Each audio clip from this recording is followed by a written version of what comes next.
Сәлем, тарихқа қызығушылар. Бүгін біз әлемді өзгерткен алып империя КСРО-ның қалай құрылғанын түсіндіретін боламыз.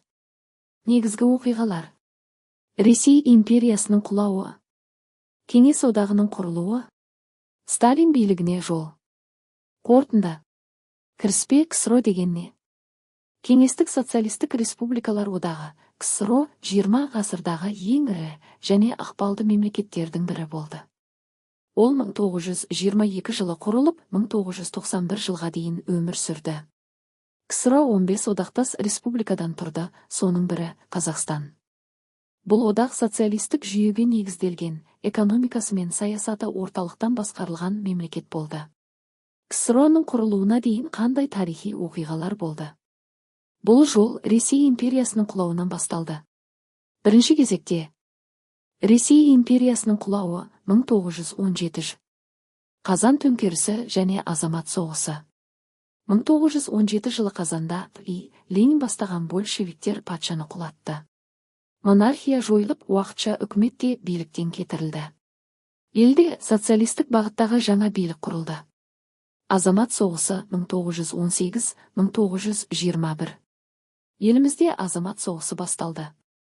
Екі жақ. Қызылдар, большевиктер, жұмысшылар мен шаруалар.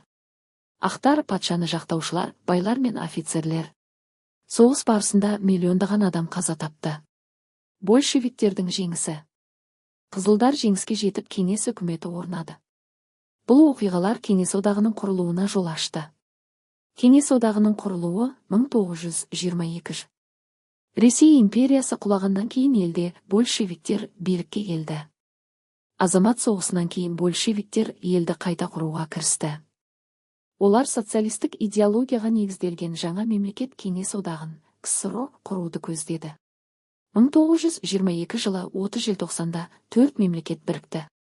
Ресей кеңестік федеративтік социалистік республикасы, РКСР. Украина КСР. Беларусь КСР. Закавказье КСР, Грузия, Әзірбайжан, Армения. Олар бірігіп, кеңестік социалистік республикалар одағын, КСРО құрды.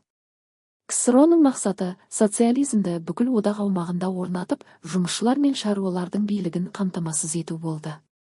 Сталин билігіне жол. Владимир Ленин 1924 жылы қайтыс болғаннан кейін, кеңестік билік үшін күрес басталды. Лениннің мұрагері нақты белгіленбегендіктен, партия ішінде түрлі топтар арасында тартыс күшейе түсті. Иосиф Сталин, коммунистік партияның бас хатшысы ретінде билікке біртіндеп ие болды. Ол қарсыластарының беделін түсіріп, оларды биліктен ығыстырды, мысалы, Троцкийді. Партиядағы кадрлық саясатты бақылауға алып, өзіне адал адамдарды жоғарғы қызметтерге тағайындады. Пропаганданы тиімді қолданып, өзін Лениннің жалғастырушысы ретінде көрсетті. 1930 жылдардың басында Сталин кеңес одағында толық билікке қол жеткізді. Ол диктаторлық басқару жүйесін орнатып, репрессиялар мен орталықтандырылған экономика саясатын жүргізе бастады. КСРО 1922 жылы құрылып, 1991 жылы ыдырады. Бұл тарихтағы ең үлкен мемлекеттердің бірі болды. Ал сен білдің бе? КСРО кезінде Қазақстан ғылыми-техникалық даму орталықтарының бірі болды. Осындай тарихи фактілер қызық болса, лайк басып пікір жаз.